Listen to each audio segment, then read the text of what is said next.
Bien le bonjour internet et bienvenue dans cette vidéo.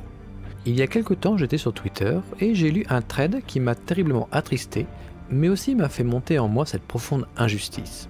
Cette histoire va vous montrer que les arnaqueurs n'ont aucun scrupule et peuvent s'attaquer à de jeunes adolescents. L'affaire est vraie, le prénom de la victime est par contre lui changé, ainsi que l'illustration que j'utilise ne vient pas de cette affaire. Voici l'histoire racontée par le procureur. Je suis de permanence au parquet quand je décroche le téléphone ce matin-là. « Sire !» Le ton de l'adjudant au bout du fil m'interpelle immédiatement. C'est un enquêteur habituellement joyeux et il a sa voix des mauvais jours. Il m'explique avoir été contacté par les pompiers qui se trouvaient chez Noah, 14 ans. Ses parents ont fait le 18, complètement en panique, peu après 7h30 du matin. Les secours se sont rapidement déplacés, mais c'était trop tard. Ils n'ont rien pu faire pour Noah, qui s'était donné la mort plusieurs heures auparavant. Un adolescent de 14 ans pendu dans sa chambre. Les pompiers ont appelé les gendarmes qui se sont rendus sur place. Il n'est pas encore 9h quand ils me rendent compte. Il s'agit d'une famille parfaitement inconnue, d'un ado sans histoire. Je sens mon enquêteur retourner, ce qui se comprend aisément. Je sais qu'il a des enfants peu ou prou du même âge. Les parents, la sœur de Noah, ne comprennent pas. Il allait bien, pas de soucis au collège, de bons résultats scolaires, des copains, des loisirs dans lesquels Noah s'épanouissait. Le suicide ne semble faire aucun doute, mais le médecin déplacé sur place rédige un certificat de décès avec obstacle médico-légal, ce qui empêche l'inhumation du corps en l'état. Je prescris un examen du corps de l'adolescent, mais je sais bien que la question, la vraie, n'est pas comment, mais pourquoi. Les gendarmes ouvrent une procédure en recherche des causes de la mort. Dans la journée, ils me rappellent. Ils ont examiné l'ordinateur de Noah. Ils ont trouvé, dans l'historique, des échanges. Chose classique pour un ado, il passait du temps sur les réseaux sociaux. Les enquêteurs ont découvert une discussion dont, malheureusement, ils commencent à connaître les ressorts par cœur. Noah, il y a quelques jours, fait connaissance virtuellement avec une personne se présentant comme fort charmant au vu des photos jointes. La conversation est dérivée sur un flirt d'adolescent, puis sur des échanges de plus en plus connotés sexuellement, jusqu'à ce que l'interlocutrice de Noah lui demande de lui envoyer des photos de plus en plus osées. Après une première phase de réticence, il a accepté, la jeune fille lui montrant elle aussi des photos dénudées. Avant-hier, le piège s'est refermé.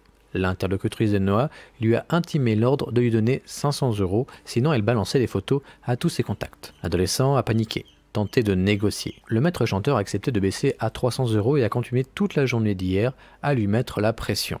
Les échanges montrent le mal-être dans lequel Noah s'est enfoncé, jusqu'à ce qu'il dise qu'il préférait encore se foutre en l'air que d'être ainsi humilié. L'autre a ricané. Peu après minuit, les échanges se sont arrêtés. L'autre a insisté plusieurs fois, moqueur puis incrédule, et a fini par couper la connexion. Ensuite, le silence. Peu après 7 heures, la mère de Noah est montée, s'étonnant de ne pas le voir descendre pour le petit-déj. Et là, l'horreur, la sensation de perdre pied. Au chagrin immense se rajoute la culpabilité. Comment ne pas avoir vu ? Quand les enquêteurs révèlent aux parents de Noah la teneur des conversations qui lui ont mené à une angoisse telle qu'il a préféré en finir, ils sont sidérés. Il a demandé une rallonge de poche la veille de sa mort, mais sous le prétexte d'achats futiles, de basket ou une console. Et son père se souvient lui avoir ébouriffé les cheveux en refusant avec un sourire. Il doit apprendre à gérer son budget et à patienter. Pourquoi ne pas lui en avoir parlé ? Il l'aurait rassuré, aidé, il aurait fait ce qu'il fallait. Il le savait pourtant qu'il pouvait leur parler de tout. Je me souviens avoir autorisé les enquêteurs à réaliser toutes les réquisitions utiles pour identifier l'auteur des messages et leur avoir donné pour instruction d'ouvrir une procédure pour tentative d'extorsion, tout en me disant que statistiquement, il n'y avait quasiment aucune chance de parvenir à remonter à un quelconque suspect. Les résultats ne tardent pas à tomber, et ni les enquêteurs ni moi-même ne sommes surpris. L'ordinateur, depuis lequel a été expédié les messages, se trouve au Bénin. Évidemment, il n'y a jamais eu de jeune fille derrière un clavier, mais un brouteur. Un parmi tant d'autres, qui parlait avec Noah, comme sans doute avec d'autres victimes potentielles. Pour aller plus loin dans l'identification de l'auteur, il faudrait une commission rogatoire internationale. Mais je ne me leurre pas, c'est vain.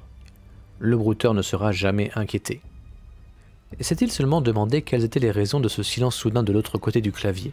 S'est-il rassuré en se disant que Noah bluffait, ou a-t-il même juste une seconde eu peur en se disant que peut-être l'adolescent parlait sérieusement ? Quelques jours plus tard, je saisis un juge d'instruction, sans espoir, mais uniquement en me disant qu'il fallait aller au bout de ce qu'on pouvait faire pour Noah, pour les siens qui restaient avec leurs questions. Il fallait au moins qu'ils ne se demandent pas si, oui ou non, on avait fait le maximum pour identifier celui qui avait joué avec les peurs de leur enfant. Des mois plus tard, sans suspense, le juge d'instruction rendait une ordonnance de non-lieu. Aucun acte d'investigation n'ayant permis d'identifier celui qui, dans un cybercafé du bout du monde, avait manipulé les fantasmes et les trouilles d'un adolescent de 14 ans. Voici l'histoire vraie racontée par un procureur.